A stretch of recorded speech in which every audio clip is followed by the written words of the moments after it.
Good afternoon, everybody. Welcome to the afternoon. November 20th, 2025 Rockingham County Board of Commissioners meeting. Call the meeting for order and kindly ask everyone rise for the Pledge of Allegiance.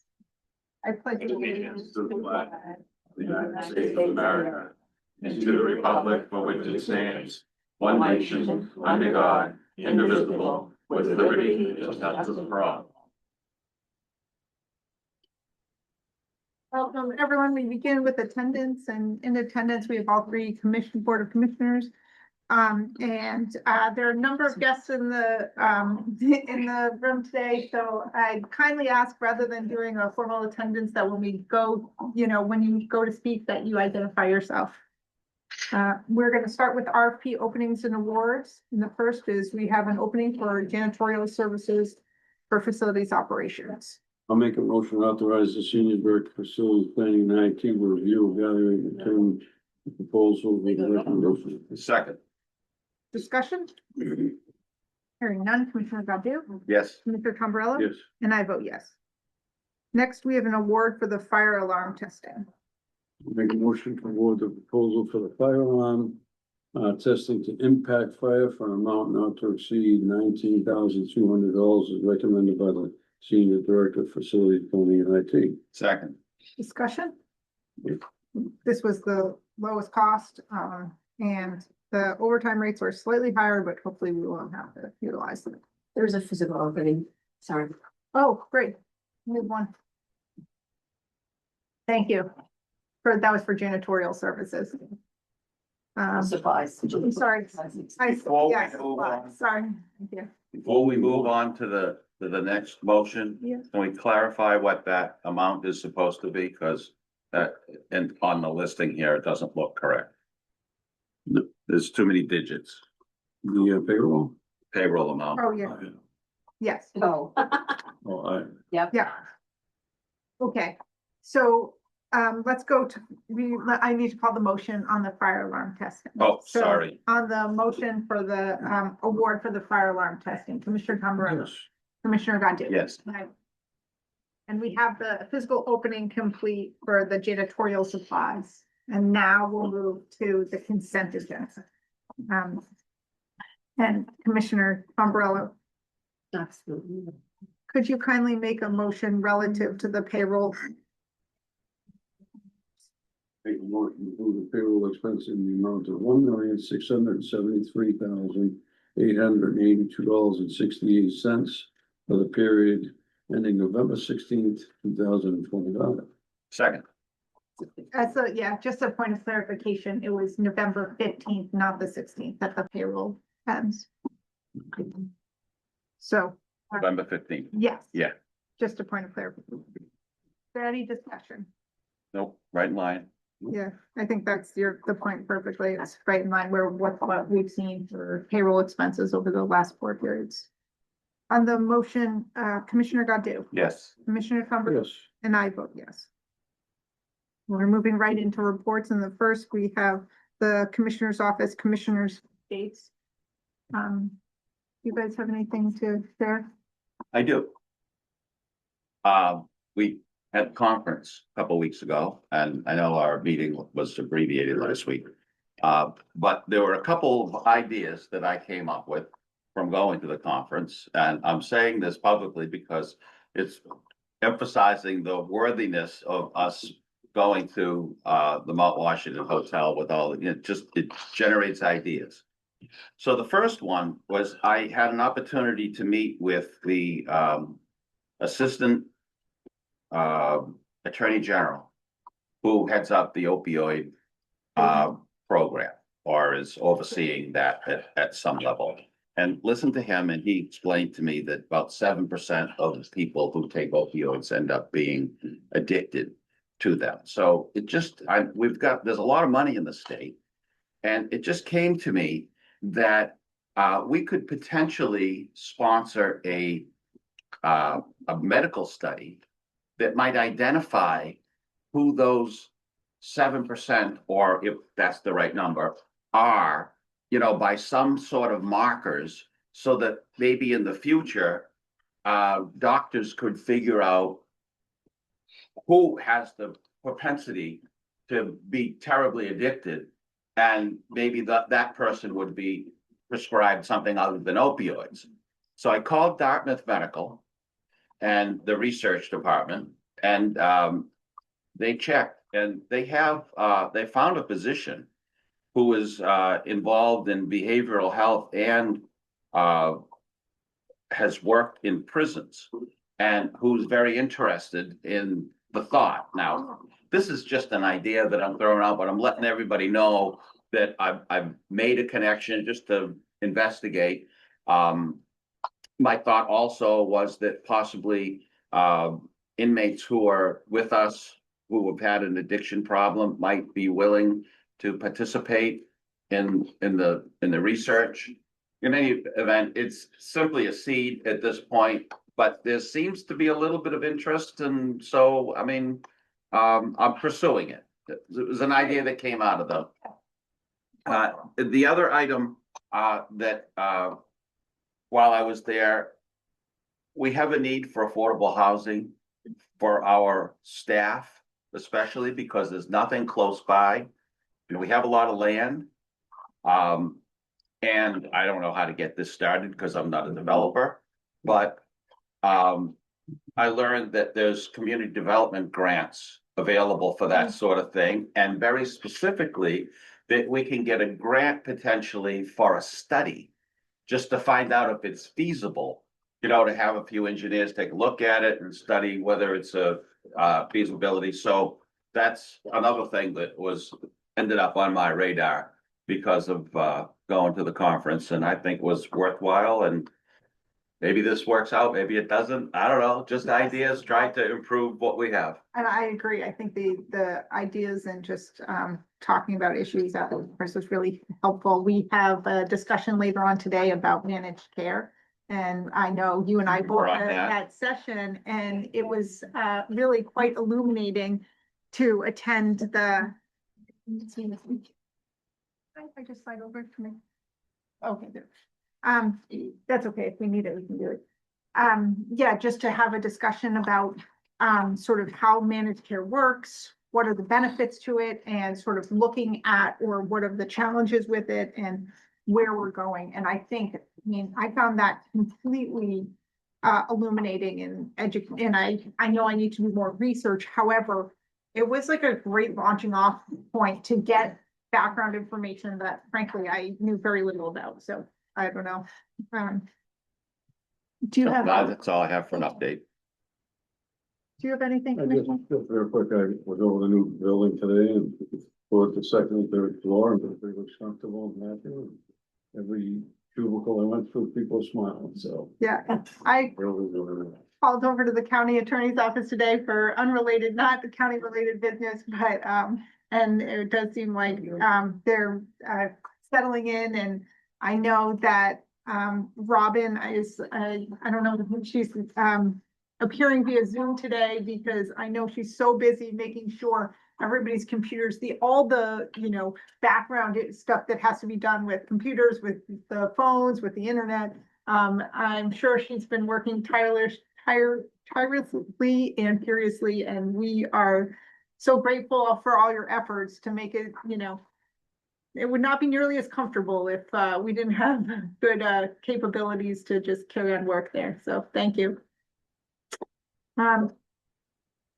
We welcome, I guess next we're gonna, as part of Commissioners Updates, we're gonna welcome Chief Knudsen back to talk about ALS. So come on. You want me to stay over here or? Do you wanna come? I can just stay. Wherever you're comfortable. I can stay back here. I like to hide in the back if you. Back of the classer. Back in the class. So just to give a quick review for anybody else who's watching this for the first time or people that are here. The town of Plastow took up and started an ALS program when Exeter Hospital stopped those operations on March of this year. So Exeter Hospital used to provide the service relatively for free to a large portion of Rockingham County, and without much of a notice decided they wanted to cease operations. We're able to sustain funding through them, and we're continuing to sustain funding from other sources to continue this program, but looking for more of a solid funding platform long term to service the residents of Rockingham County and the travelers that travel through our districts in Rockingham County. So what we provide is paramedics and a high quality paramedic level care. The individual towns that we service still have to fund an ambulance. They still have to fund the EMTs for that ambulance and all the equipment that goes in the ambulance. We don't transport, we don't provide an ambulance service. We're providing a high level, paramedic level care, which is the highest level of pre-hospital care that's allowed. Some things that we do that a lot of services, don't have the ability to do is one, we can administer medications to sedate critically sick or injured patients and take over the respiratory drive. We've done that probably 18 or 20 times already since November. So this is kind of, we like going to surgery and you get put down through general anesthesia, pretty much the same procedure. We're giving you a couple different medications and we're chemically paralyzing you from the eyes down. And when a patient needs that, they really need it. And that's what we're out there. That's what we provide for our response area. We're currently getting approval for pre-hospital ultrasound.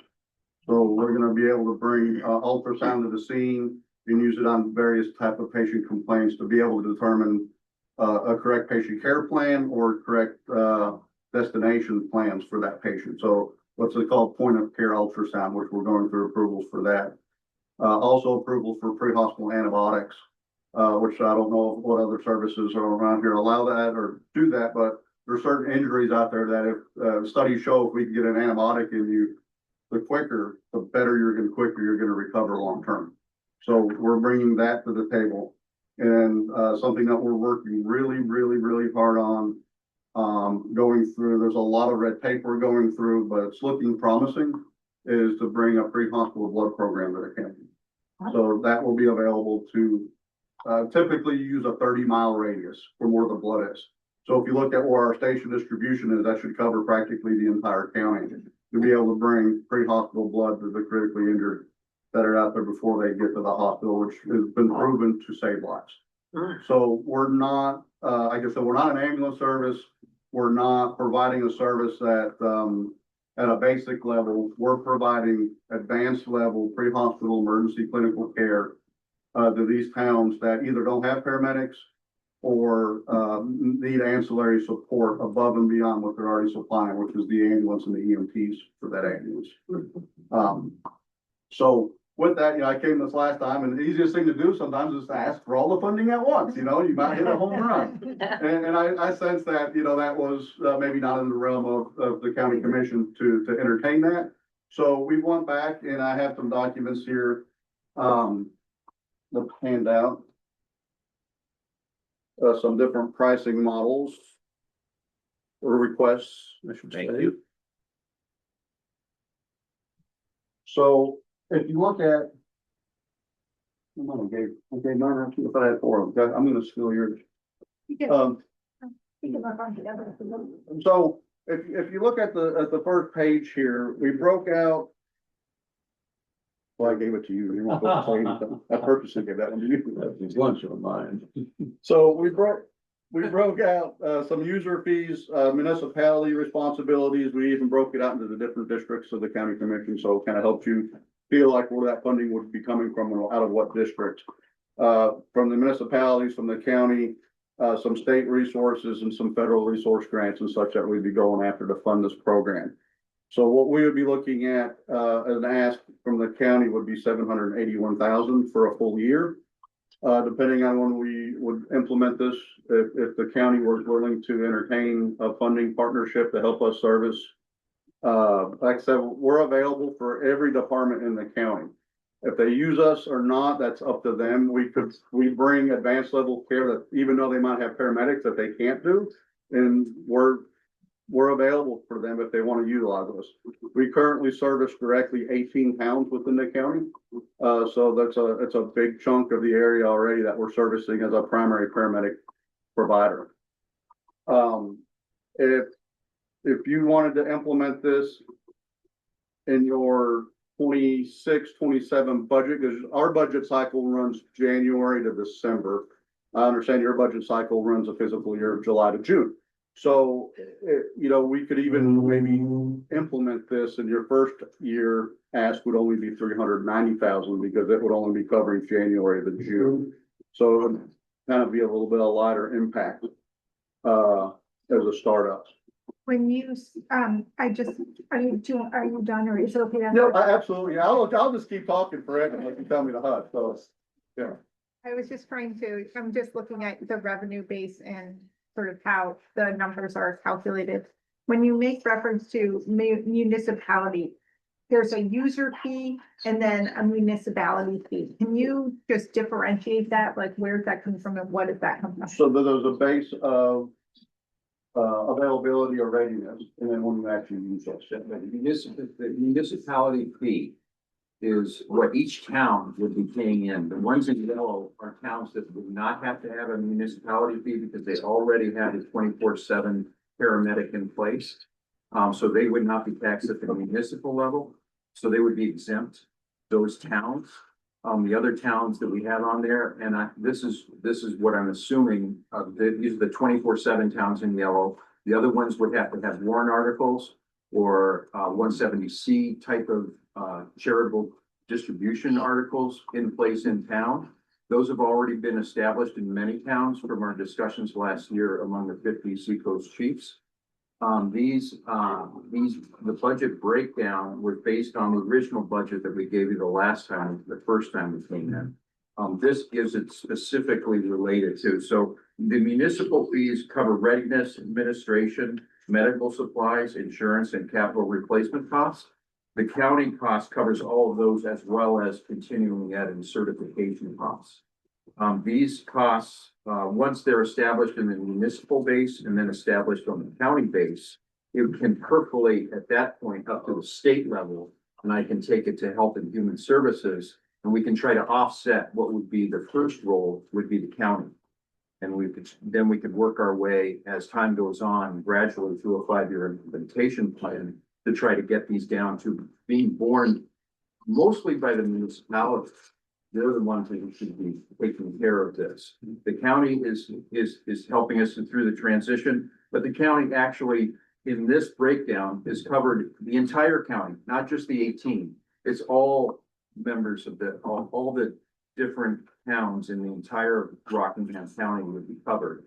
And before, the breakdown was for a 2-car system. This is for a 3-fly-car system. So there'd be 3 vehicles, total of 8 paramedics that are available.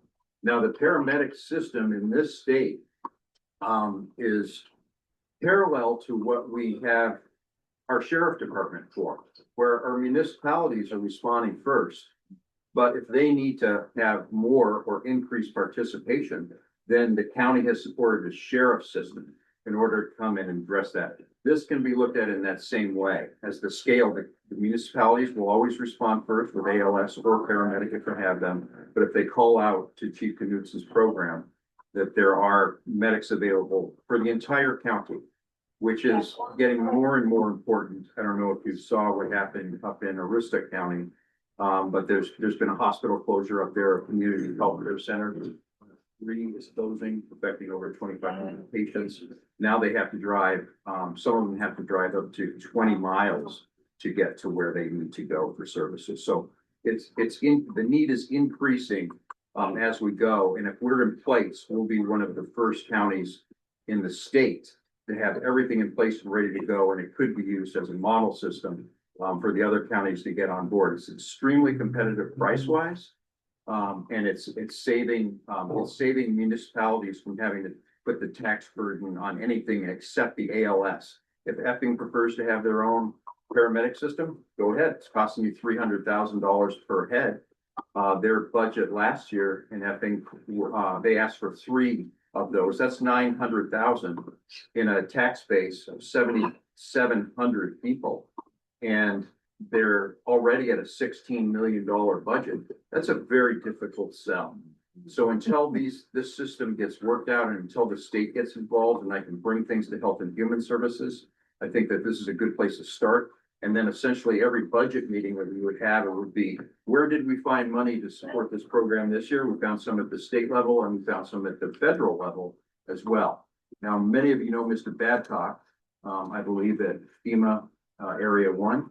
Mr. Babcock is very supportive of this program as well and is helping us put together what we can always get, or we can try to count on from the state to put together those proposals every year as well. So there's different resources to get it. So, let me take Sandown, for instance, my hometown. Okay. What if they don't buy into it? What we just, for them, the only municipality right now is 44,000, and about almost 7,000 people in Sandown. They're coming off a 2 default budget. This 44,000 after 2 default budget is gonna be a hard sell in my town. What do you do if a couple of these towns say no? What is that? If in the beginning, in this case, in the beginning, it would drive up You the can't cost. force them, right? You can't No, force it. Oh, no. So right now, the numbers you're showing me is that they bought in. No. What if they don't? buy right, in? if they don't buy in, it'll drive up the cost to the other towns that are there. And then there will be an additional fee. We were just discussing this yesterday. There should be an additional fee. Like right now, he's only charging $130 per call. Now, that fee, if you're not gonna buy in or you can't afford to buy in, we can't make it unavailable. I mean, if you have a paramedic out there who can save a life, he's gonna go no matter what. Yeah. But it will have to cost them more. Eventually, down the road, it could be up in the $800, $1,000 range per call. And eventually they'll catch on that these towns will catch on that this is a essential service. It's a life-saving service, and that we need to provide our citizens with some type of resource. If you choose not to go in, you will pay more per call. In Newfield, we only had 9 ALS calls last year out of the 20 that we had. And so you could argue that why should we tax our citizens to have this? But if you have the surge capacity in case something serious happened, like let's say there was a mass casualty or something like that, it's all there. It's all available. If we take care of this ourselves, it's available to the entire county, as opposed to just the towns that buy in. So it's over and above. My take would be that if you told my small town of Sandown that you're looking for 44,000, but that's only at the other 36 towns and 1 city, which is in that money. That's a hard sell. Oh, That's why we're here at the county level, because if the county doesn't help offset this, that number goes up even more. And what I'm afraid of is once, I totally respect that the towns that are getting services are expected to pay for them, but we're talking about a lot of the smaller communities within Rockingham County that don't have the population or the tax base to support this level of care that third citizens deserve to have, just like anybody else deserves to have. And so if you take out, this includes funding, the funding request from the county level, that number is just gonna go up. And what's gonna wind up happening is you're gonna have towns that are like, we don't wanna have paramedics. And that's detrimental to the public health, right, or they may choose not to use a paramedic, which is detrimental. you know? I mean, what I can say is, if I may, I think that, one, I appreciate you guys coming back with a different funding model that is not exclusively on the 100%, 100% on the county, and also considers, what I'm seeing is that, so that municipal fee is only comprised of the municipalities that are actually going to utilize the certain, by and large. So I think I think probably the next step is, and I see the dilemma, right? Because you're like, someone needs to buy in first in order to get everybody to buy in. Like you're, chasing your tail if, you need a starting point. So I think for me, I'm like, we probably need to, I personally need to digest it a little by all means, but I appreciate your efforts in coming back and presenting a frankly more like viable model. How about going forward? I think going forward, this is executive committee, gotta get wind of this. Yes. For us to spend that kind of money, and we can do some money, but this is a big chunk. I think we have to get something in front of that group to get them on, because you know why? Chief, you and I talked this morning. They could go and look at our budget and say, oh, no, you got it. We can tell you this, and we go in front of full delegation. Somebody can get up there, a representative that doesn't support the program, and you ain't the whole $781,000 back. So I think that has to go forward. Commissioner Goodrich, you have some? Yeah, I have a few concerns about this. First of all, the communities that that already have ALS, you have listed like Hampton would pay, well, the county portion is 40,000. You're asking the county to cover $40,000 for Hampton when Hampton already has ALS. So I'm not sure how that fits into the whole scheme. I look at Newfields, and if you were to add the municipal and the county together, and you had 9 calls, that comes out to about $2,000 per call, if you will.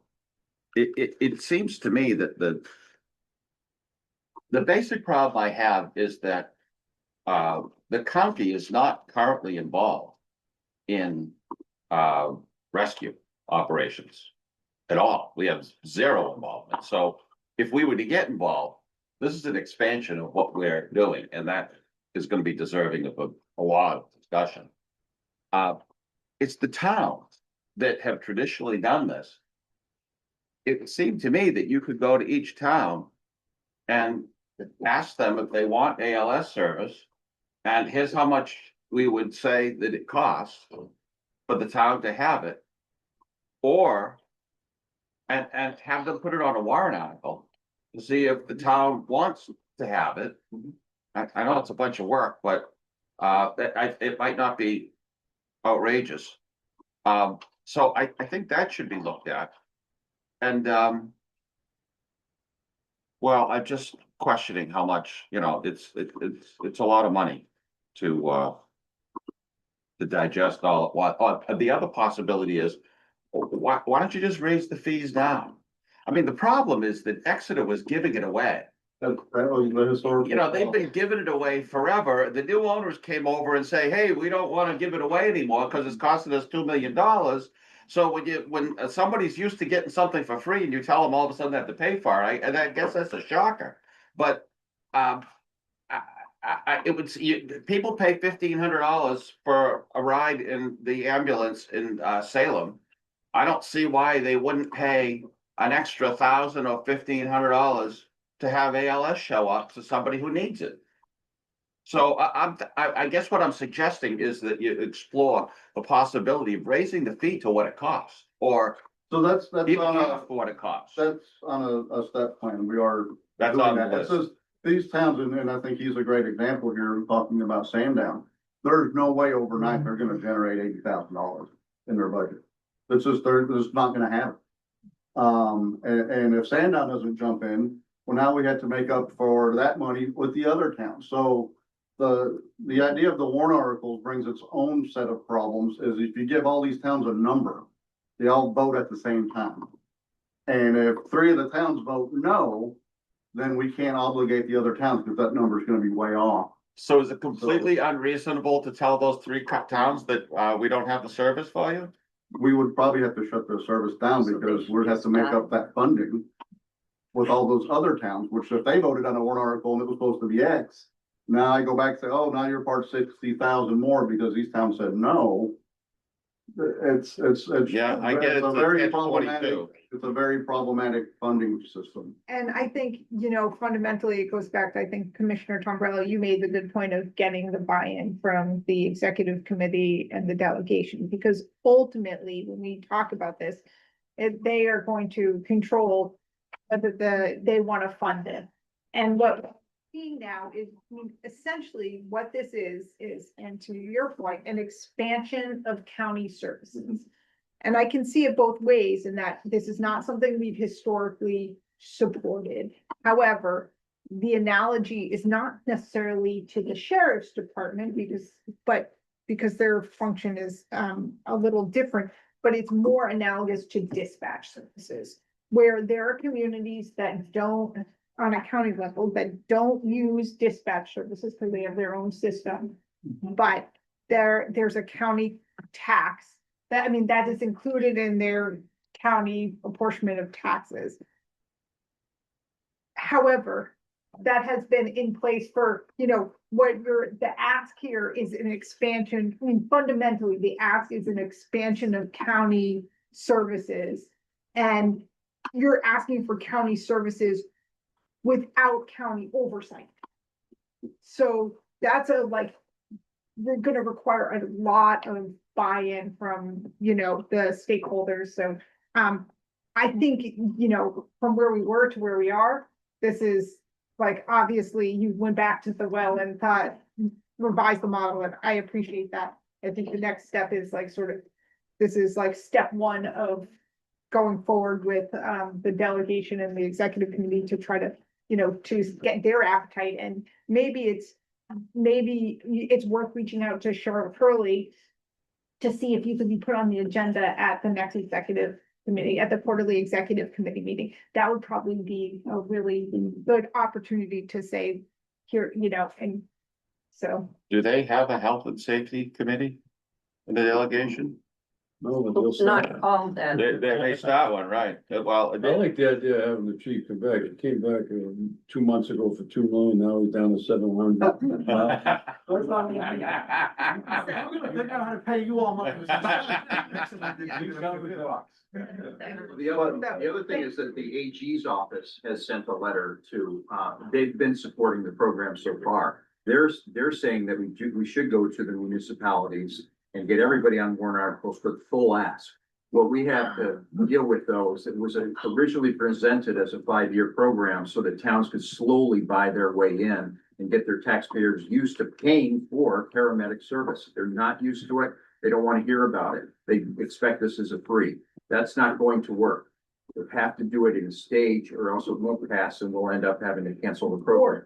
Maybe it's that, but maybe if then maybe the ask of the county is to inversely fund it, right? So if the ask is the build up to 100% over 5 years from the towns or the municipalities. Right. Well, maybe it's an inverse ask of the county to offset while the transition is occurring. Correct. With Thank the you. phase out. Yes, And that's, so, well, that's not represented, and I don't mean to, by all I- respect, that's not represented here. well. I did see a schedule of payments that was in that line that was done previously. Yeah, There's been That some thought offset. But it- to ease in the municipalities and ease out the counties. and the inverse of that, as the municipalities come up with that 5-year commitment and we percolate this up to the next step, which is at the state level at Health and Human Services, public safety, those type of things, there will be other offsets that we can take, and the take would be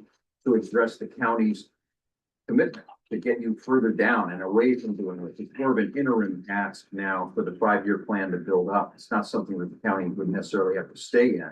It's making sure that the towns here have a way, a vehicle to enter this program. So essentially, this is a $3 million problem. In to- total, in but the total. county exposure is Wow. 780. Opportunity. Like. To save lives, right? Yeah. Here, I think there might be an opportunity in the way we're trying to do, if there really is a phase out model, right? We're trying, and that's what you're looking for, you're a phase out model. If you're really asking for the county, I mean, my concern here is it's a phase out now and then it ends up being Oh, by the way, we couldn't phase it out. I'm gonna have to continue it, right? coupled with the fact that relative to other services in analogous services like dispatch, there's county oversight. Mhm. You're not offering any oversight and you're just asking for funding, which generally is, but we talk about opioid abatement, monies. And so there is a resource and we do have a committee that might be a potential we might be able to, the committee has to meet, we have to vote again, to retain the obligations relative to getting buy-in from the executive committee, the delegations. But that might be an opportunity where we could access some resources that help with that 5-year inverse model. So I think my model or my ask would be with that, would be to decrease the county expectations over that time period. Right, But also be willing to still assist up to that certain dollar amount to help make up for gap funding. So if a Sandown says, you know what, we don't want paramedic services. which messes up everybody else's warrant articles for that next year, for that next additional ask. Maybe we could still extract like that funding to keep everybody else's number the same. If that makes sense. And then that carries off to the next year, you know, and accordingly just, and if another town wants to drop out and say, well, we don't want paramedics no more, okay, well, we still have to make up that money and keep everybody else's number the same. Right, if that makes sense. Right. And those top dollar values are for municipalities. We're asking taxpayers to pay $6.70 per population.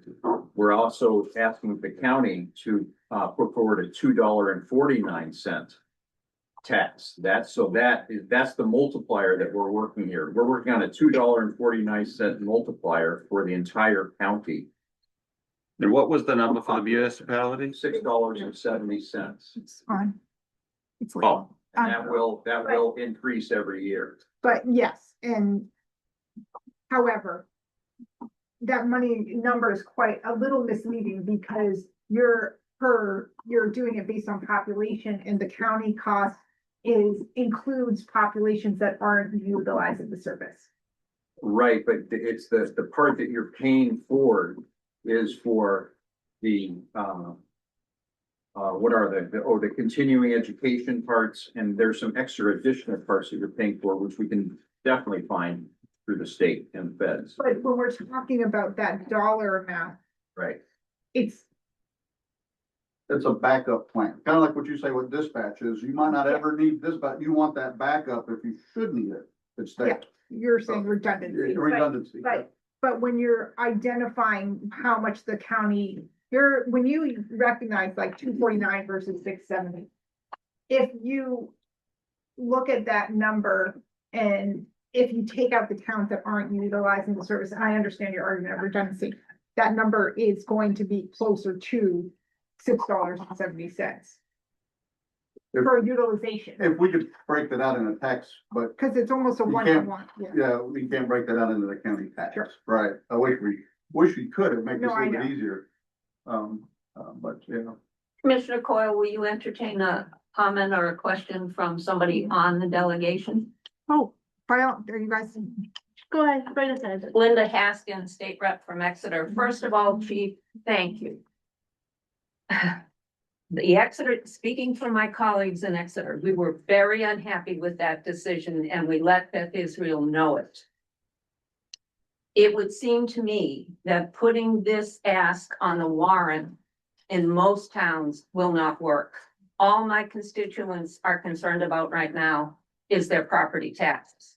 And I absolutely think it's better left with the county to figure out how we can do it, to provide it for those people in, Sandown and other towns who couldn't possibly afford it, and their lives matter as much as the people in my town do. I wish the whole delegation could hear this conversation rather than just the executive committee, because there are people who would care about it and who would work with you to find the wherewithal to do it. But thank you for the job you're doing. And I think that's a great point. So what we should do is, to me, the next step is like, let's get you, I mean, it's not really our call to put you on the agenda.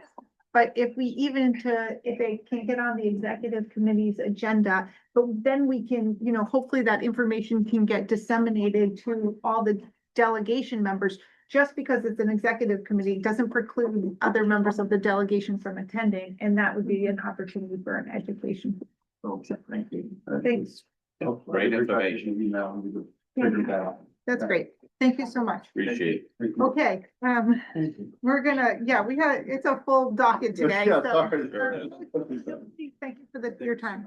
So we're gonna continue on with our agenda. I know a lot of people are here for public comment. Public comment has an end and we'll talk about that. So we'll get there. Thank you for you're getting your county education today. So we're moving right on to Sure, absolutely. a change order request for CNM cleaning. Yeah, Make a motion to approve change order request for cleaning training for amount bring my not to card. exceed But $3,000. you, Second, send me an email. Discussion. um, We're gonna have to ask them to be quiet while so we can Okay. hear, but no, no No discussion. discussion? We had the discussion that We did. we're extending for a couple of weeks to put a Band-Aid on the new We building. predicated on my insufficient motion made on Monday, so regardless, the objective is, this is in order to have cleaning services at the new building that we opened up to carry over so that we can have continuity in services moving forward at the new building while we evaluate the RFP. So, I have something about this. So, your motion that you made on Monday, Yeah. was through December 2nd. yes. But I don't think that included that we had a holiday on Oh. the day after Thanksgiving. Yes, So the that- yeah, change it order did. wasn't, it was just to reflect that. Oh, there was another holiday, the day after Thanksgiving is a holiday, right? So it should be Yeah. December 3rd. Correct. So the clarification is the change order was just to reflect that it goes through the third. Commissioner, you were right all along. Is there any further discussion? Thank you. Thank you for the clarification. No, it's all good with me. On the motion, Commissioner Godu, Yes. Commissioner Tombrello, and I vote yes. Next, we have Silverthorne Adult Medical Daycare discussion. I would like to make a motion that, this isn't the motion, but Yeah, you can to, just- I open up the floor to. open up, yeah, to make a motion to, fund them with $44,000. But that will cover the next 6 months.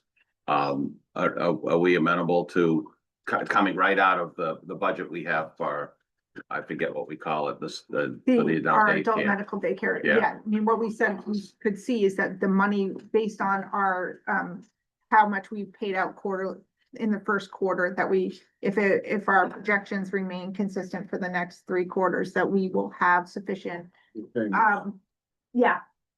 money in the budget to support it, but I think to Commissioner Tombrello's point, we would be invoiced monthly.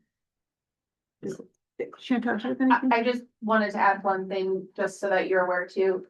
Chuck and I had a meeting, I'm gonna say Monday, but my days are a little blurred this week, around the pilot grant, and this conversation came up, and Wendy, from DHHS is also looking at additional grant options, that might probably wouldn't come to fruition now, but, the Silverthorne and mine in the program as well. So if something changes, I'll be sure to provide that information. to you. Fantastic, but for the here and now, we can, and that actually supports the notion of paying out monthly, so if there is a change, then we can adapt or. I mean, the worst case scenario would be at the very end, you wouldn't get the full 44,000. That could be the only potential at the very end, if we ran out of money. Right, But But I I think think- we budgeted pretty well. and I think one thing, I mean, we're gonna evaluate it continually, right, so. Each month when we look at the payouts, Right. right? So they're looking for a commitment because they're going to start charging people for rides, a nominal fee. And they want to give 30 days notice to everybody so that they can notify that a director was contacting me looking for that commitment to be solidified. Correct, and I think we should solidify it. My concern still, I think, and Chantal, you finally talked about some of the concerns around the fee being a barrier to attendance but it sounds like they're going to They'll figure it out. ameliorate that, yeah. and so- They're just looking for our piece of it and they think that they're gonna be full speed ahead if we can put our piece in. So Commissioner, So I'll make a motion that we allocate $44,000 to be paid out by a monthly invoice to Silverthorne Adult Medical Daycare Center. And for that money to come out of the line item for adult daycare to that we currently already have. provide for To transportation. provide for transportation for the adults to friends to attend Silverthorne. Second, Any further discussion? I was there the other day. They have a new porch out back. They had a ribbon cutting. It's a great place. People are happy cookies, over what there. about cookies? They had cookies, but I didn't have any. On the motion, Commissioner Tombrello, Yes. Commissioner Godu? Yes. And I vote yes. If I may just ask a question, and then you don't have to answer it now, if you can just think in regards to the report, if you want that tracked a different way, so you can see what the spending is for transportation in conjunction to the whole amount, et cetera. Think about what you would like that to look like and just let us know so that it gives you the information you need. Could you just add it if you don't, I mean, I have a thought very quickly, which is the report that we're getting can you just add Mhm. one more column that has transportation? Exactly. Yep. Yeah, that's all it needs. Superintendent? Just to throw us out friendly, you want to put on that motion as well too, based upon funding? Did you say in case you run out of funding? Yeah, I No, we think, have the funding. no, but you're saying. Oh, the to that- external, yeah. that's their problem, I think and they will we'll- No, deal no, when you with say it. roughly 44,000. Right. Yeah, Not to exceed right, we're, with where funding is available. agreed. Okay, so I'd like to add that amendment where to not to exceed 44,000 where so long as funds remain available. I'll second that amendment. On the motion, Commissioner Sure. Bell, Commissioner Godu? Yes. And I vote yes. Okay. We're moving right into Service Credit Union membership information. Okay, so last week I brought it up. You've been given a lot of some information on Service Credit Union. I forget her name right now. Marshall? Danielle Marshall would like to come and visit us and explain and be able to answer questions. And this is just to offer a free service to our employees to have an opportunity to do business with Service Credit Union, So, which should be easy, but so right now I'd just like to invite her. of course, And I we, think, we do have others that we offer. Yeah, and there's no problem. right. So I think the next step is to just figure out her availability on the meeting day. And obviously you have I think all of our full support to add it to the agenda. Okay, great. So in 2 weeks, probably, because next week we have a Abbreviated limited meeting. Right. Great. We'll be busy making stuffing. Okay, let's move on to the county attorney's office. We have the Superior Courthouse lease agreement. I'll make a motion to approve the agreement for use of the premises with the state of New Hampshire to rent 4 closing rooms in the Superior Courthouse for a period of 3 years, beginning January 1st, 2026, for a total of $9,891 for the length of the agreement. Second, Discussion. this is gonna make the county attorney's office more efficient and happy to have small meeting spaces that are not otherwise gonna be used at the courthouse because they're over there so frequently. This is really cheap. And I think, yeah, it's worth noting. I mean, I think I had a lot of reservations initially, but I'm like, we have this new building. It's a want, not a need, but I think it is a really important, it's great that they can have the space to use it, especially running up and down from Fort. But what is significant here is the cost. When we look at 98 or 9,900, it's over a course of 3 years. So what we're talking about is $3,000 a year, maybe slightly more with a slight increase year over year. But I mean, that is it's really short money for a valuable resource, and particularly in the opportunity to have victims who have to wait. There's meeting rooms outside the courtroom, but Not They're- private. they're not private. There's a lot of throughput, so having some space in the lower level will be a real value. Agreed. And so thank you to Pat and Chuck for your efforts here. Any other? Okay, on the motion, Commissioner Godu, Yes, Commissioner Tombrello, and I vote yes. Next, we have the Finance Office Harvey Construction Off-Cycle AP warrant. I'll make a motion to approve the November 17, 2025 accounts payable warrant T. I'm hoping somebody gives me the rest of the numbers. I don't even get anybody, I didn't see it on here. oh, I don't know what the. But what a warrant number? Mine's- 583. As articulated. Payable to Hobby Construction Corp. in the amount of $542,742.73 as recommended by the Senior Director of Facility Planning and IT and the Senior Director of Finance. Second, Discussion? I'm looking forward to not having to pay this bill any longer, but as far It's going the to- amount is going down and I see all the details, it makes me happy. This is great. Great. I'm all for it. On the motion, Commissioner Tombrello. Yes, Commissioner Godu. Yes. And I vote yes. Next, we have a travel and training request approval. make a motion to approve a travel and training request for a finance employee RM to attend the Tyler Connect 2026 conference in Las Vegas, Nevada, from June training. To be held April 7th to April 10th, 2025. I think that's gonna say 2026. Yeah. At an estimated cost of $3,819.93 as recommended by the Senior Director of Finance. Second. Discussion? I'd like just a little clarification on what the purpose of this is. Okay, so the Tyler Connect is the parent, Tyler Technologies is the parent company for our financial ERP, so Munis. And so we only send one person out to conference for training. They also network with their peers. They come back with better ideas how to use the modules that we own.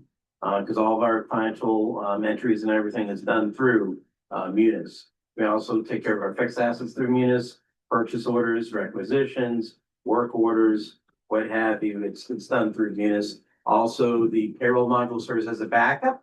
If ever there's an issue, like we did have with Kronos not that long ago. Well, for some of us, I guess it'll be like a scar, but at least, Department of Labor, the state level was happy that we already had a backup plan. Because when we have these modules with Munis, we own them. So we pay for the support. So, this is gonna be Brenda's first time at this, and we'll be learning a lot as far as from, how better to use our accounts payable and purchase order modules. And also we're implementing a couple things with TD Bank as far as electronic payments as well in the virtual card payment system. So she's gonna be learning how to better use the Munis system for that too. So this is intensive training. It is. I've gone like 2 times over the last 12 years or so. And yes, and there's specific tracks you can pick to learn the most you can of those different capabilities that Munis has. So yes, it's intense. Okay, thank you. Great. And it is, when I was looking at the cost, it's a tight budget, so there's not, it's really as inexpensive as I've seen in terms of traveling across the. Yeah, I will say it's unfortunate from a cost perspective. It's in Las Vegas. I've been bouncing back and forth between Indianapolis and San Antonio, which are obviously a lot less expensive. But I didn't think it was particularly expensive for when we've seen other conferences at Las Vegas, they're actually more expensive. I thought this was. Yeah, very we reasonable, do what- like, and that's the kind. individuals even coming back on Friday despite, some people would spend the weekend, but Yeah. it's very fiscally considerate. Okay, on the motion, Commissioner Godu? Yes. Commissioner Tombrello? Yes. And I vote yes. Thank you.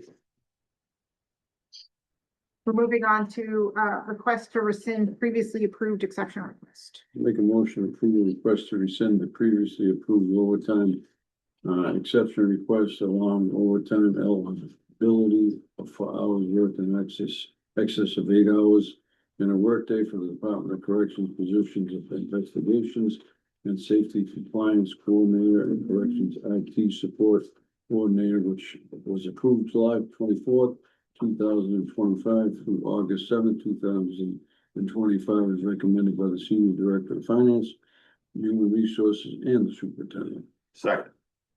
Discussion? Chuck, do you want to? So upon further review of how these two positions kind of behave, they're more of an hourly administrative type. So it makes more sense for this to fall under the category of the usual FLSA overtime after working 40 hours in a work week. Their shifts have for the most part been more stable than what, it was at the onset thought it might be. So it just makes more sense for them to be treated like the rest of the non-union hourly administrative population. When we created the positions, we weren't sure, so we were taking more of a cautious Conservative route. and that's- approach, yeah, and So it's thank you. netted out. Yeah, thank you much. Good. On the motion, Commissioner Godu? Yes. Commissioner Tombrello? And I vote yes. Thank you. Next, we have the Human Resources, we have holiday card selection. Did you guys have a chance to look at them? I like number 1. Yes. Yeah. Checked off. It's fine. Did you like number one? It was fine. They were all nice. Yeah, two, they were all really well done. You guys both like one, let's go with it. Okay. You guys have done- Okay, so we'll take a motion to approve attachment one at the Rockingham County, as a Rockingham County 2025 holiday card. Make a motion to approve attachment one as the Rockingham County 2025. Second, Oh, sorry. Did I miss that? we I was- had a discussion ahead of time, but it's Okay. on 4A, motion one, which was a request to approve Oh, attachment. right, okay, On the motion, Commissioner Tombrello. Yes. Commissioner Godu. yes. And I vote yes. Now, Commissioner Tombrello, can you move on to motion two in terms of the proof? To authorize the purchase of approximately 500 holiday cards utilizing the human resources budget line 11500000-53408 employee retention and an estimated cost of $300 as recommended by the senior director of human resources. Second, Any other discussion? Any discussion? Hearing none, Commissioner Godu? yes. Commissioner Tombrello? Yes. And I vote yes. Now we have motion three. To allow the use of the commissioner's electronic signature for the 2025 holiday card. Second, Discussion?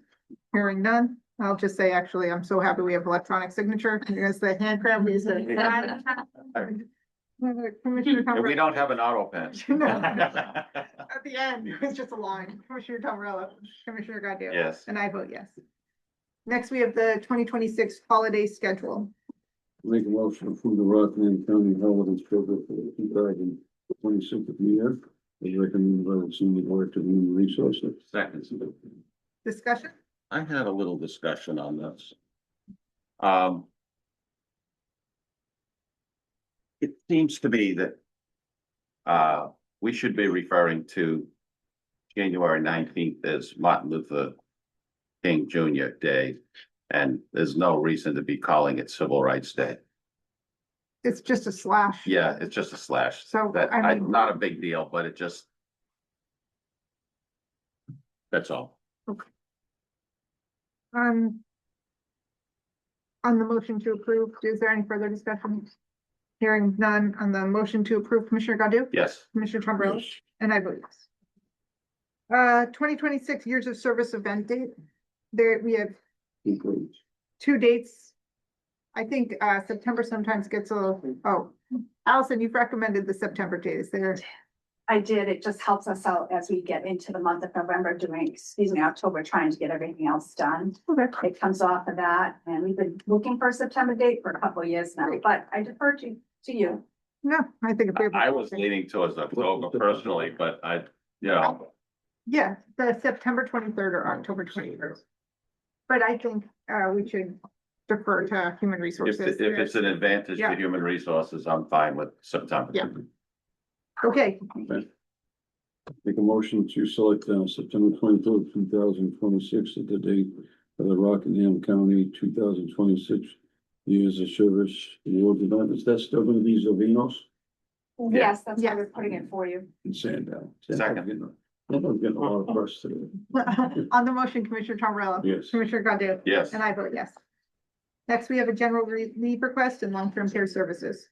Make a motion to approve the general leave request for environmental services and for the week with the county portion of all benefits to continue for the period November 4th, 2025 through November 23rd, 2025, as recommended by the Senior Director of Long-Term Care and the Senior Director of Human Resources. second, Discussion? They're released to return to work on the 24th. Great. Well, Thank you. you answered my question Yep. before. Okay, on the motion, Commissioner Godu. yes, Commissioner Tombrello, and I vote yes. Next, we have a general leave request for the Department of Corrections. Make a motion to approve the general leave request for Department of Corrections employee JK.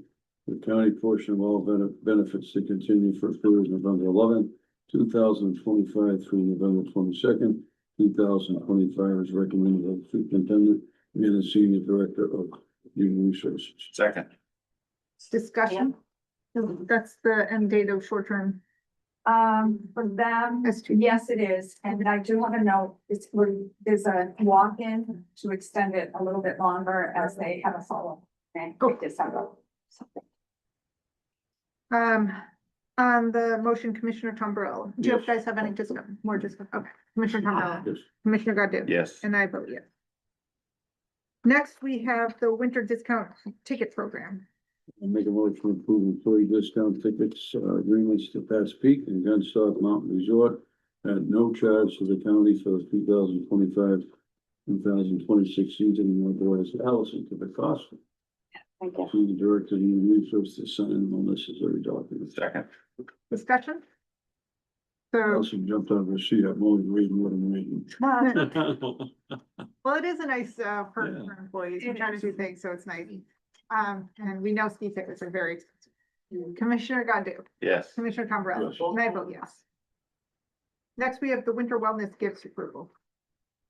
Make a motion to authorize the purchase of cookbooks and spatulas as a winter wellness gift utilizing Cigna Wellness Dollars for an amount not to exceed $5,500 as recommended by the Senior Director of Human Resources. Second. Discussion? How did you guys pick spatulas? Well, it's a There's plenty wooden, of kitchen gadgets. Why a it's spatula? actually a wooden type of bamboo spatula, so. like And that. you can put a nice little note tied to it. Little ribbon. Yeah, it's ribbon, so you, Staff was playing sword. Now we that's a different issue. I saw that. Creativity. Yeah. I thought I was reading it wrong.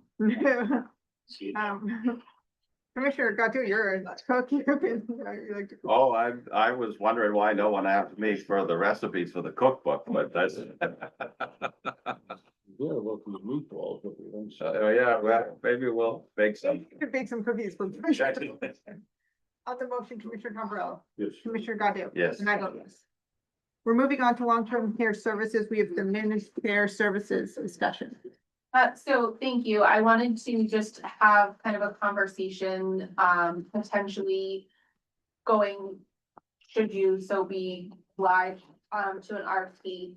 So we utilize managed care contracts for some of our skilled patients, primarily at the center. The county has a small handful of them that we're currently enrolled in.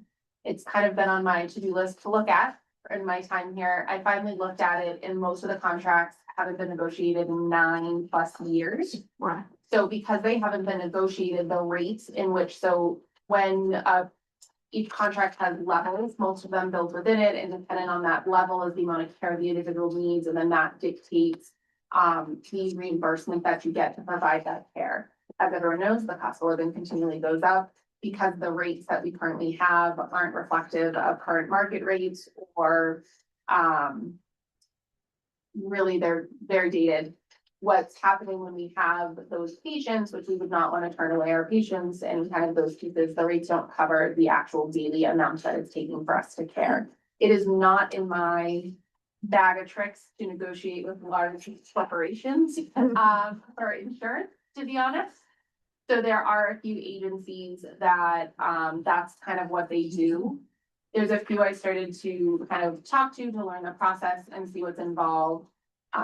When you take the whole of how many contracts that we have, though, it would go over that threshold and need to go to RFP. However, it is a big RFP to have to muddle through. So from an interest of time, if it wasn't something that you wanted to look at doing right now, then I was going to utilize that time different.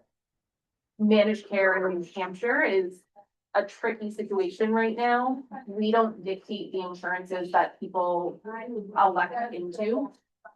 We only have a small portion of contracts that we can take, such as a Blue Cross Cigna. However, in New Hampshire, there's more Med A still than managed. We typically run 1 to 2 managed patients a month. But when you take that patient that could be here 20, 30 days, if every day we're essentially running at a negative on that person to meet that base cost, managed care is continuing to increase. There's still a big push for it because our gap is so large. We're not going to go from our current rate to market in one negotiation. So to start having the conversations to eventually get us to a more break-even point so that the insurance company is essentially paying us for the care, that's market for what we're doing. It's kind of my goal around it. how much, when we talk about, like you were talking about, do you put your efforts into putting together an RFP or like, because it's over the $10,000 threshold to the tune of, So, Would that be- I haven't gotten, there's two companies that I Ballpark. know of. Yeah. Only one has been able to give me kind of the total rate and per contract, it comes out to about 9,000 per contract. We have 4 contracts that we would look to be negotiating. If we looked to try to attempt to increase the managed care contracts, they would be able to support with that as well. I did push back at them and say we're taxpayer funded and kind of those pieces to see, and that one company at least is having a conversation and is familiar with the RFP process to see if, because we don't have a large contract piece that we're doing, if they would do a project rate opposed to an hourly rate that gives you a rough estimate. It is billed hourly when they do it at a set rate, so it's an estimate of what it costs, and we are at liberty at the time, so we can submit it to Blue Cross. We don't know how long it'll take for them to get back to us, things of that nature. So I did push back on kind of that piece of it. As much as I would love to not have to write the RFP, I do think in this instance, having it to spell out some of those pieces might actually be helpful for us because there's components that are different between the two to see if the other one would be able to do it. So I have no objection to doing it. I just, if it's not something the county would want to entertain at this time, because the other piece, when we're looking at these contracts, Blue Cross, Cigna, these large insurance companies are not going to take the recommendations of Primex around moving kind of some of those liabilities, et cetera. I think, I mean, personally, I think we need to get on. My concerns about like the increased use of managed care means we need to get on it, even though there are only a few contracts that we're dealing with now. Looking to the future, I think it's critical that we get on this now about adjusting the rate. So working on Yeah. The negotiating. data from With- the conference, not the county one, the one before, New Hampshire's market saturation rate, although it's low, it's increasing about 60% is the estimate over the next handful of years very quickly. Our rates right now per day are in the 200s. And a Medicare equivalent for the same patient is closer probably to a 4 to 5. So the cost, we're responsible for meds, therapies, LNAs, nurses, et cetera. We're not in a place that it's supporting just the day to day. So it would be an investment upfront with the potential down the line of having some implications, especially as it increases. But it would allow us to start to make kind of those movements to get to a place that we're at more of a break even where the insurance, who really should be responsible for paying for the care, is paying for the care, and it takes some of that burden off of the county. Right. And I think it is like, obviously, this investment, it's an investment, right? We're investing in the future by trying to get an organization to adjust the, to Yeah. get the rate up to market. And some of the other pieces that one of the companies does, which is where I'd be curious if the other one does, is there's different things such as exceptions, and someone can come in at a level 2, and then people are human and things change, and then how to go to opt for a level 3. And there's a component one of the companies has that they make the 40-page contract into a 3-page document that makes it a little easier for our team to be able to then go back to the insurance company and change the levels so that we're capturing that care and getting the levels that are appropriate throughout that time. So those are some of the pieces that I think the RFP might help kind of tease out who does what's included, what's not. And essentially maybe potentially work to negotiate opposed to. You just we wanna- give some of that leverage to us. Use it as a leverage tool. Yeah. Well, then I think, because initially I was like, if there's only 2 organizations doing it, can you vet it out yourself and then we could do an exception request? But it sounds like having a full RFP has utility for leveraging and working through going forward and what services we're gonna get. There's So 2 that I'm familiar with. There is a third one, however, it is very, very, very costly. So I didn't kind of entertain as many conversations around that because it did cost more and it came with less. However, that doesn't mean through RFP that there may not be other agencies that I'm just not as familiar with or haven't kind of connected with or aware of. great. So I would say move forward with Yeah. fantastic. Okay. I feel Commissioner Godu, you and I are slightly more knowledgeable now that we've attended the conference. conference help. Northeast Mobile Dental Services PLC renewal agreement. We take a motion on that. The motion approves the Northeast Mobile Dental PLLC renewal agreement for the period beginning January 1st, 2026 for a 2-year term and authorize the chair to sign all necessary documents as recommended by the Senior Director of Long-Term Care Services. Second. Discussion? Very briefly, so as you know, we have a long-term dentist and hygienist that retired early in the year. It is very difficult to find a dentist for a nursing home, let alone a hygienist. So the gentleman, from this company I have known for years and was doing this kind of as a month to month to support us. We have not found any other dentist that's able to take the contract, and with it, his hygienist has actually agreed to come on. So it would restore us back to whole, to have hygienists for our patients and, dental. And I will say part of the reason we were able to convince her is he stated that we have some of the best oral care, that he has seen, and he is in many, many buildings. So it's a true testament to the care that our residents, receive from our staff. That's wonderful. Yeah. I mean, there's so much Me of like tied to dental care to overall health, so it's. Okay. Before we move on to the next, I'd just like to remind the chair that we have a hard stop at 2:30. Yes, And that maybe the department head updates could be brief. I was going to say that same thing, because Okay, I know we have public comment and we'll get, okay, so on the motion, Commissioner Godu, Second, Commissioner, yes, Commissioner Arnold, and I vote yes. Okay, so we're Oh. done, that was done. that was I on dental. jumped it. So now we're moving to department head updates. Again, yeah, we do have a number of people for public comments, so if department heads could keep it brief, or if there's something more robust that needs to be shared, maybe you can send an email, just because we do have a hard stop today, because we have a non-meeting scheduled at 2:30. So, Superintendent Henry. Today 164, next week we got turkeys for each one of the shifts, which will be frying up themselves. I'm looking forward to that, and that's all.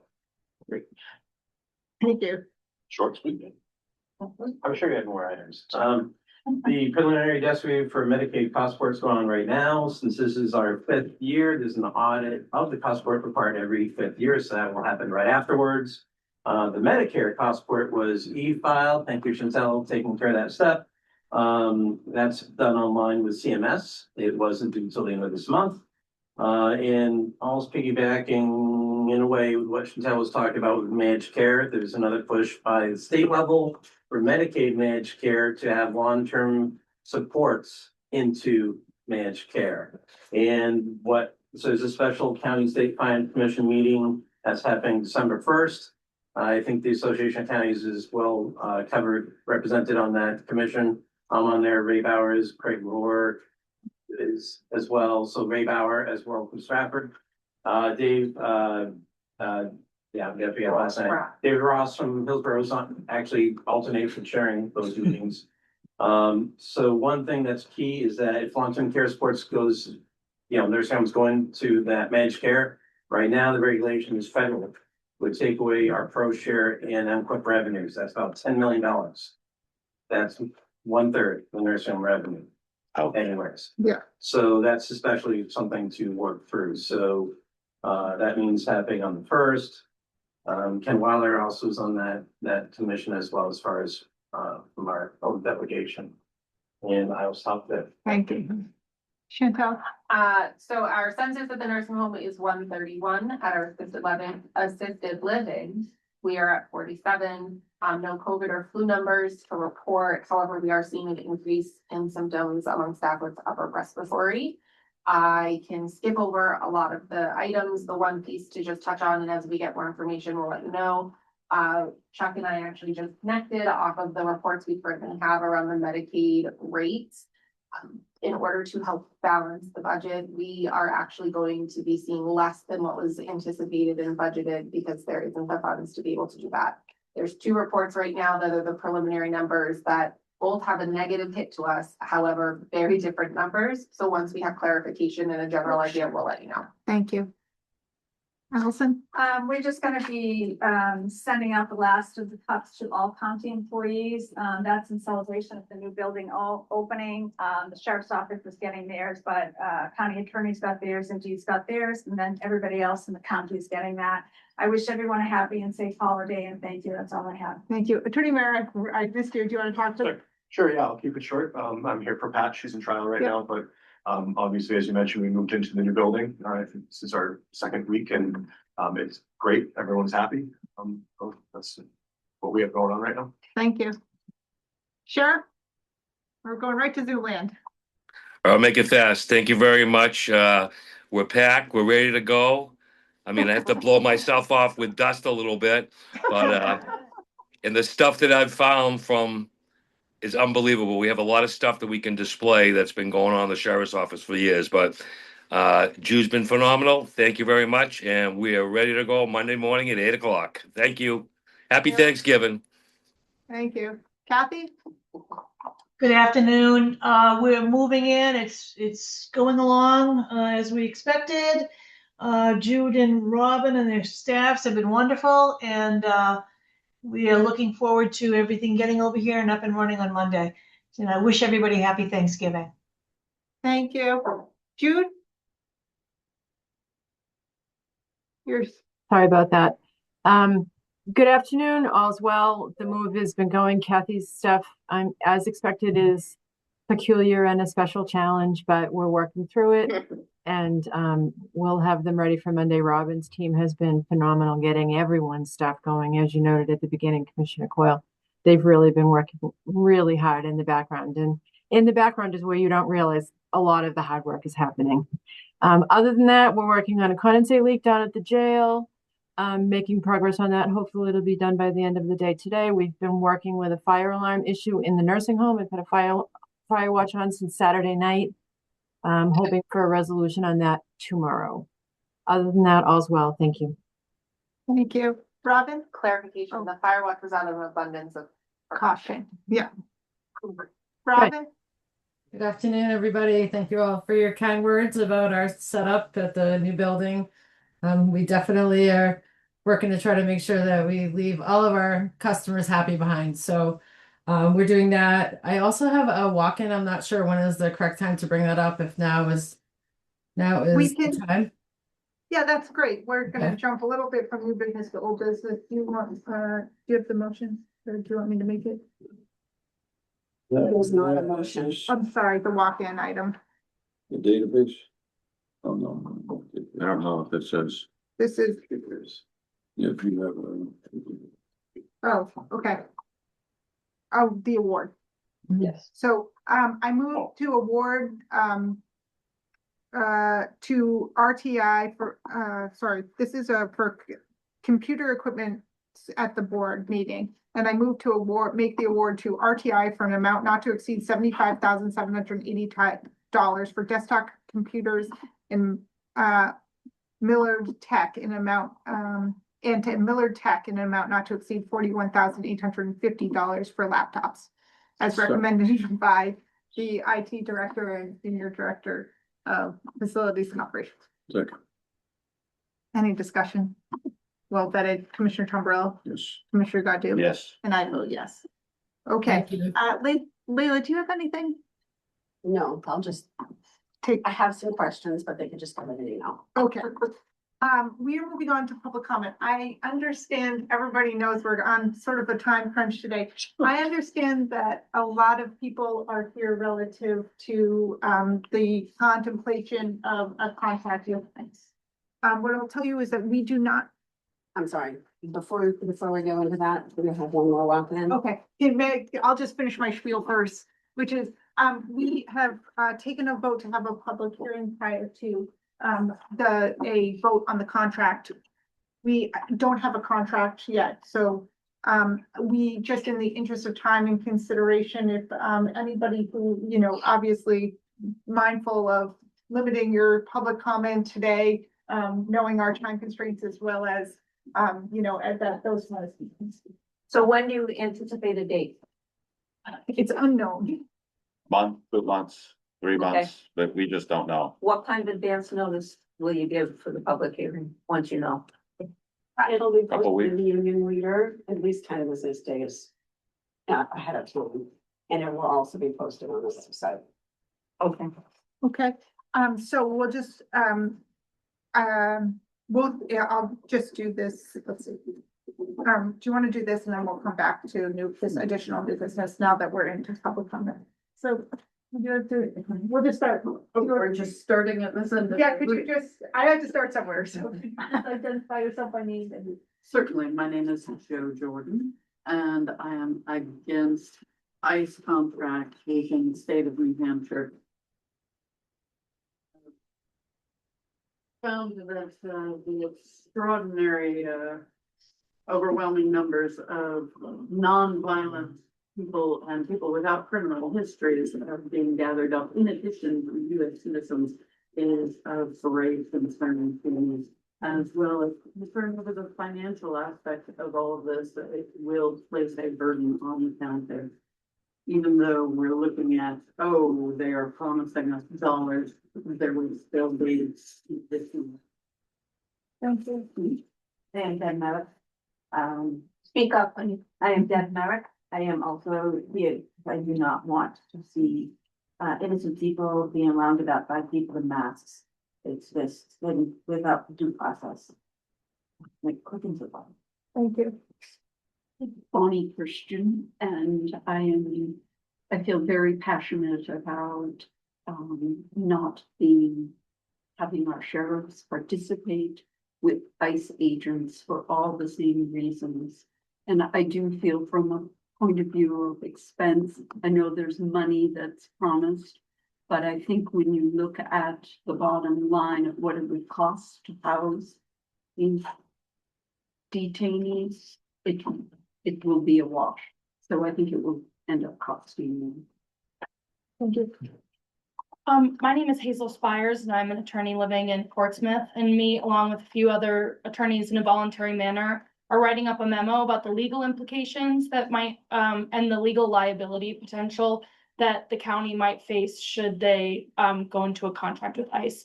And we'll have that in the next week and a half for you. Thank you. Jim Asher, I'm the chair of the Federal Release for the Budget Committee. I've seen most of the very presentation, as well as talk to committee commissioners later about, as Brentwood Fire Department being your primary EMS provider, and again, his concerns and your concerns about your concerns, town budgets and things with that sort of thing. So that's what I was here for. Maybe with respect to, we could talk about getting on the agenda for a more Yeah, robust no, this is discussion. totally informal. Okay, great. Rebecca Hutchinson from Deerfield, and I have opposed the contract as I understand it today for the reasons that I said. Thank you. Kevin Fleming from Exeter, and pretty much along the same lines. Just also what we have seen in the Hampshire, for folks that was up in the middle of this town, it was not a very good reflection of what the Hampshire values would be, but the ways and ways to do that, and without that, we've seen things all over the country. Massachusetts is getting reported things that I think they're just not good. So we just have to be careful, and I would rather think that Rockingham County is above that in our standards of law enforcement. Thank you. I just want to respond to Commissioner Gaudi's proposal for drug treatment study. I would say that we have a small number of people in our jail who are suffering from substance abuse and addiction. I myself have family members who have suffered with addiction. I don't know anyone who hasn't been impacted by the opioid crisis in New Hampshire. I would say if we're going to spend money on a single individual to do a study, I think that money would be better spent directly with the New Hampshire Harm Reduction Coalition. They've directly saved thousands of lives in just the past 5 years alone with like a full volunteer group, and they don't have any operations in Rockingham County. And they take strain off of local police and EMS. Would just recommend that because even a small donation or small amount of funding would go a really long way, like saving people's lives. And then What's the name of that? New Hampshire Harm Reduction Coalition. Pharma reduction? Harm Reduction. Pharma. And they do work in Concord, Stratford County, and then in Manchester. And then second, I just wanted to address last session I was here, Commissioner Tombarello said, I will not be speaking to you people, directly cut me off 2 times. I just want to note that in March and May, when I was in conversation with you, Commissioner Tombarello you had actually noted how horrific what ICE is doing, especially sending people abroad to the detention center in El Salvador. You explicitly, and I have this on recording, you explicitly said how awful that was and how it's hard to even see those images. And I would hate to think that you can see that injustice and suffering and be able to articulate that and communicate that. And then the moment someone comes up and is like, maybe we shouldn't participate in that, you directly cut her off multiple times and actually have to be slightly reprimanded by your fellow commissioner. So I'd ask that you give us more respect because we're here, we're showing up. We're trying to participate in the political process. Thanks. I'm Brenda Burkle. I'm here because I strongly oppose jailing abductees. And I'll save time. Thank you. Linda Haskins, State Rep from Exeter. I'm going to defer to my colleagues in the room who need the time. Everyone knows my position. I'm online. You can contact me if you want additional information. Linda Haskins, Exeter. Thank you. Nancy Fisk, I'm here to oppose ICE detentions without due process and masks. Law enforcement should not wear masks. They're not above the law. Maureen Quinn Deerfield. I'm also against the county contracting with ICE and detaining people in our facilities. For many of the reasons that have been articulated already. And I also am very much opposed to these actions happening with masks and without proper identification on people who are taking people and not identifying themselves and not using due process. Thank you. Thank you. Elizabeth Wolf from Portsmouth. I'm also here to oppose the county having any sort of contract with us. All the reasons. John Mayer, also from Portsmouth, and here to voice my concern and opposition to a county contract with ICE. And just call on all of you who are doing good work for the citizens to find an alternative to jail. There's just tremendous need for people to find a place to work and to serve all of us. I think there are alternatives. Thank you. Kathleen Slover from Portsmouth. One of the benefits of having public comment at the end is you get to sit and listen to all the good work all you people do at the table. I've learned so much more than I need to, I think. But I appreciate the work and the complicated issues that are presented here. And that's what I would love our commissioners to focus on is the good work and the hard decisions you're already making. So I would love for you to rescind your offer to offer the Rockingham jail for ICE operations. Thank you. Sir. My name is Bob Moore. I'm committee chair of the Social Justice Action Committee of the Unitarian Church in Exeter, also a resident of East Kingston. And I was here, I think, at a previous meeting. My position is the same. I am opposed to any contract with the Department of Homeland Security or ICE, and for the reasons that were mentioned earlier. Also that we have a constitution, the 14th Amendment guarantees the right to a hearing. This extends to beyond citizens. This is talking about anyone that actually is a resident of the country. It's very clear, and that's not happening right now. To participate in something that goes against our constitution is just a very big question, and we should address that question and not participate as if it doesn't exist. It exists, and we are Americans. We should be Americans and embrace our constitution. Thank you. My name is Reverend Cheryl Stromsky. I represent a number of different faith communities, and I've worked with immigration for over 5 years. I've seen an incredible amount of fear. And as ICE has come more into focus, I've seen even more fear. People losing their license, losing their ability to work, and not becoming productive, possible citizens in our country. In addition, I have a number of children, and I think that nobody should have to live in fear. I think as Americans, we can all. Thank you. I oppose. Is there anything else we've missed in public comment? So, I'm sorry. you guys all set? I don't think there's, I don't think. I we don't want to get- make a comment though. I don't think we get to do I'm that. going to. Public, wanna know- I'm not a member of the public. Public. Can I just make a comment regarding the email? That they're using my personal cell phone and my personal email and calling my house. ask whoever's doing that. For some reason, there was an email that went out, communities, not cages. You know, on the bottom of it had 3 commissioners' names, 3 phone numbers and 3 emails. I know you're shaking your head, so I'm not accusing you. But I would ask, a couple of weeks ago, I was Timothy Tombrello, so we got the name right. I would just ask you to be respectful for me, and not put my personal cell phone on it. I'll call my house and not use my personal email. Fair enough. I just want to, before we conclude, I just want to say, I think for all of us, thank you for keeping comments brief and considerate of the other business. You guys sat here patiently through the whole meeting, and it doesn't go unnoticed that your consideration. So thank you. Thank you. Thank you.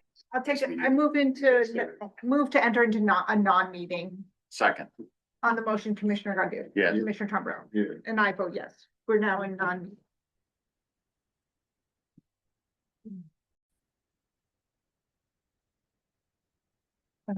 Good afternoon or good evening at this point. We are coming out of non-public session. We had 9 non-public sessions. I move to seal items 1, 7, 8, and 9 indefinitely because it could adversely affect the reputation other than a member of this board, and we have known that the reputational issue is ongoing. I further move, I'll just consolidate, it's okay with respect. I further move to seal sessions 2 and 3 indefinitely because it could render a proposed action ineffective and we don't have the conclusion of those. We don't have an end date to those items. Second. Any discussion? Hearing none on the motion, Commissioner Tombrello. Yes. Commissioner Godu. yes. And I vote yes. We have a couple other motions. So we just continue going? I move to approve the defense and indemnification for Jason Henry, Superintendent of the Department of Corrections, and any individual employees that may be named later under John and Jane Doe pursuant to New Hampshire RSA 29A2 in legal matters related to civil action, docket number 218-2025 CV 1270. Second. Discussion? Hearing none, Commissioner Godu? Yes. Commissioner Tombrello? Yes. And I vote yes. I move to approve paying benefit eligible county employees a one-time discretionary bonus in the gross amount that consists of $125 less applicable withholdings. You want to say pending MOU approval? Pending, yes. And- Pending MOU approvals and acknowledgement that these are going to be in the form of a gift card in which employees will have to acknowledge tax implications. Second. Any discussion? No discussion. On the motion, Commissioner Tombrello? Yes. Commissioner Godu? Yes. And I vote yes. And finally, I move to approve a general leave request, extension for a Department of Corrections employee, JK, with county portion of all benefits to continue for the period of November 22nd, 2025 through December 13th, 2025, as recommended by the Superintendent of the Department of Corrections and Senior Director of Human Resources. Second. Any discussion? Hearing none, Commissioner Tombrello? Yes. Commissioner Godu? Yes. And I vote yes. And we have one final motion of the evening. Who would like to make? I'd love to make this. Have a motion to adjourn. Second. All those in favor? Aye. We are adjourned. Thank you very much. Happy Thanksgiving and good night, everybody.